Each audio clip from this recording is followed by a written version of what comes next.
আজকে আমরা আলোচনা করব আগরতলা ষড়যন্ত্র মামলা 1968 সালে যা হয়েছিল সেটার উপরে ভিত্তি করে তৎকালীন পাকিস্তান সরকার আওয়ামী লীগ নেতা শেখ মুজিবুর রহমান সহ 35 জনের বিরুদ্ধে একটা মামলা করা হয়েছিল। সেই মামলাটির নাম হচ্ছে আগরতলা ষড়যন্ত্র মামলা।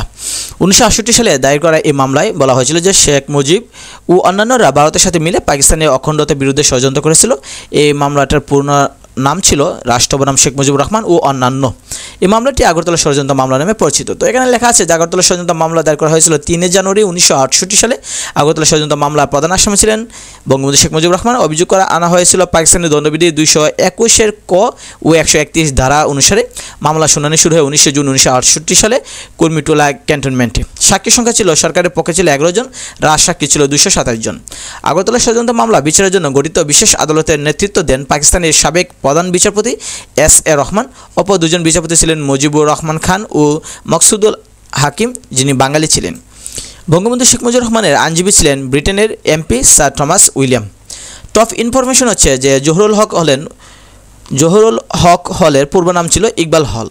আগরতলা ষড়যন্ত্র মামলা আসামি ছিল 35 জন। বঙ্গবন্ধু আইনজীবী ছিল টমাস উইলিয়াম। মামলা প্রত্যাহার করা হয়েছিল, অর্থাৎ মামলা তুলে নেওয়া হয়েছিল 22 ফেব্রুয়ারি 1969 সালে। এই মামলাটা তুলে নেওয়া হয়েছিল। আরও যদি আমরা খেয়াল করে দেখি যে 1968 সালে পরবর্তীতে 1969 গণ অভ্যুত্থান নিয়ে আমরা দেখি যা পাকিস্তান রাষ্ট্রের বিরুদ্ধে পূর্ব পাকিস্তানের জনগণের স্বতঃস্ফূর্ত অংশগ্রহণে 1969 সালে সবচেয়ে গুরুত্বপূর্ণ একটা আন্দোলন হয়েছিল, যারা গণ অভ্যুত্থান বলা হয়। এখানে দেখতে পারি আমরা যে 1969 সালে 20 জানুয়ারি পুলিশের গুলিতে নিহত হয়েছিল ঢাকা বিশ্ববিদ্যালয়ের ইতিহাসের বিভাগের ছাত্র আসাদ। 1969 সালে 24 জানুয়ারি পুলিশের গুলিতে নিহত হয়ে ঢাকা বক্সিবাজারের নবকুমার ইনস্টিটিউটের ছাত্র মতিউর রহমান। সর্বদলীয় ছাত্র সংগ্রাম পরিষদ গঠন করা হয় 4 জানুয়ারি 1969 সালে। ঐতিহাসিক 11 দফা ঘোষণা করা হয় 14 জানুয়ারি 1969 সালে। 1969 সালে গণ আন্দোলনের সময় পশ্চিম পাকিস্তানের নেতৃত্ব ছিল জুলফিকার আলী ভুট্টো, তিনি নেতৃত্ব দিয়েছিলেন। রাজশাহী বিশ্ববিদ্যালয়ের অধ্যাপক ডক্টর শামসুজ্জোহাকে হত্যা করা হয়েছিল 18 ফেব্রুয়ারি 1969 সালে। শেখ মুজিব সহ জেলে আটক রাজবন্দির মুক্তি লাভ করা হয় 22 ফেব্রুয়ারি 1969 সালে।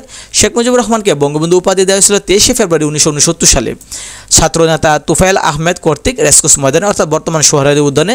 অর্থাৎ ছাত্রনেতা তুফাইল আহমদ তিনি শেখ মুজিবুর রহমানকে বঙ্গবন্ধু উপাধি দিয়েছিলেন। পাকিস্তানের দ্বিতীয়বার সামরিক শাসন জারি হয় 25 মার্চ 1969 সালে। শেখ মুজিবুর রহমান পূর্ব পাকিস্তানকে বাংলাদেশের নামকরণ করেন 5 ডিসেম্বর 1969 সালে। মুক্তিযুদ্ধের সময় পাকিস্তানের প্রধানমন্ত্রী ছিল নুরুল আমিন। আমাদের বাচ্চা দাবি 6 দফা কর্মসূচির শীর্ষক পুস্তিকা প্রচার করা হয়েছিল 18 মার্চ। আগরতলা ষড়যন্ত্র মামলায় 17 নং ও অন্যতম আসামি সার্জেন্ট জহুরুল হককে হত্যা করা হয়েছিল 15 ফেব্রুয়ারি 1969 সালে। 69 গণ অভ্যুত্থান হয় 6 দফা, 8 দফা ও 11 দফার ভিত্তিতে এই অভ্যুত্থানটা হয়েছিল।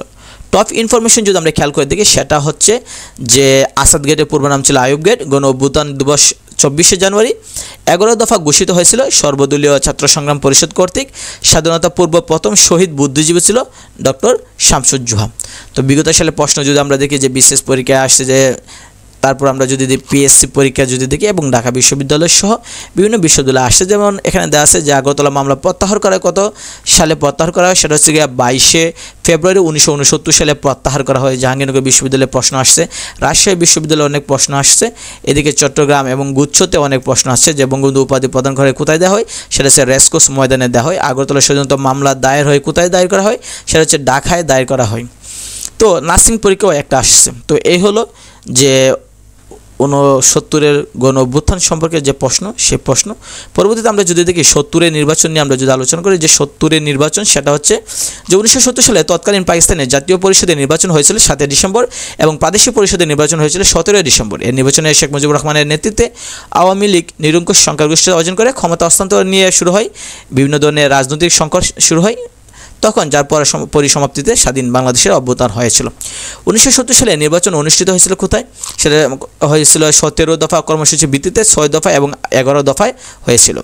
অর্থাৎ 1970 সালে নির্বাচনটা হয়েছিল 17 দফা কর্মসূচিতে, সেটা হচ্ছে 6 এবং 11 দফা দুইটা মিলিয়ে। 1970 সালে পাকিস্তানের জাতীয় পরিষদের নির্বাচন অনুষ্ঠিত হয়েছিল 7 ডিসেম্বর। পাকিস্তান জাতীয় পরিষদের মোট আসন ছিল 313টি, এর মধ্যে সংরক্ষিত ছিল 13টি। পূর্ব পাকিস্তানের জাতীয় পরিষদের আসন ছিল 169টি, এর মধ্যে 60টি ছিল সংরক্ষিত ছিল। পশ্চিম পাকিস্তানের জাতীয় পরিষদের আসন ছিল 144টি, এর মধ্যে 6টা সংরক্ষিত ছিল। জাতীয় পরিষদের নির্বাচনে আওয়ামী লীগ লাভ করেছিল 166টি আসন, সংরক্ষিত 7টি আসন সহ। পূর্ব পাকিস্তানের প্রাদেশিক নির্বাচনের বা পরিষদের নির্বাচনে অনুষ্ঠিত হয় 17 ডিসেম্বর 1970 সালে। পূর্ব পাকিস্তান প্রাদেশিক পরিষদের আসন সংখ্যা ছিল 310টা, এর মধ্যে 10টা ছিল সংরক্ষিত। পূর্ব পাকিস্তান প্রাদেশিক নির্বাচনে আওয়ামী লীগ 288টা আসন পায়, এর মধ্যে 10টি আসন সহ 298টা। যে দুটি আসনে আওয়ামী লীগ জয়লাভ করতে পারেনি সেটা হচ্ছে পার্বত্য রাঙ্গামাটি চাকমা রাজা ত্রিদীপ রায় জয় এবং ময়মনসিংহের নুরুল ইসলাম। তো আমরা এদিকে যদি আমরা খেয়াল করে দেখি যে টপ ইনফরমেশন যারা, সেটা হচ্ছে প্রাদেশিক পরিষদের আসন সংখ্যা ছিল 310টি, পরিষদের আসন সংখ্যা ছিল 100, জাতীয় পরিষদের আসন সংখ্যা ছিল 169টি। প্রাদেশিক পরিষদ নির্বাচন হয় 17 ডিসেম্বর 1970 সালে। এটা আমরা দেখতে পাই যে বিগত সালে দেখা যায় যে পিএসসিতে একটা প্রশ্ন আসছে, ঢাকা বিশ্ববিদ্যালয়ে আসছে, জাহাঙ্গীরনগর বিশ্ববিদ্যালয়ে আসছে, তারপর চট্টগ্রাম বিশ্ববিদ্যালয়ে বিভিন্ন প্রশ্ন আসছে। তো এই হলো সাধারণত 1970 সালে নির্বাচনের উপর ভিত্তি করে যে সকল প্রশ্ন আসছিল সেই প্রশ্নগুলো এখানে দেওয়া হলো। তো পরবর্তীতে ভিডিওতে আমরা আলোচনা করব যে বরেণ্য রাজনৈতিক ব্যক্তিবর্গ, অর্থাৎ যে রাজনৈতিক যে ব্যক্তিবর্গ ছিল বাংলাদেশে, সেই সকল যে বিখ্যাত রাজনৈতিক ব্যক্তি ছিল তাদের নিয়ে আমরা আলোচনা করব পরবর্তীতে ভিডিওতে।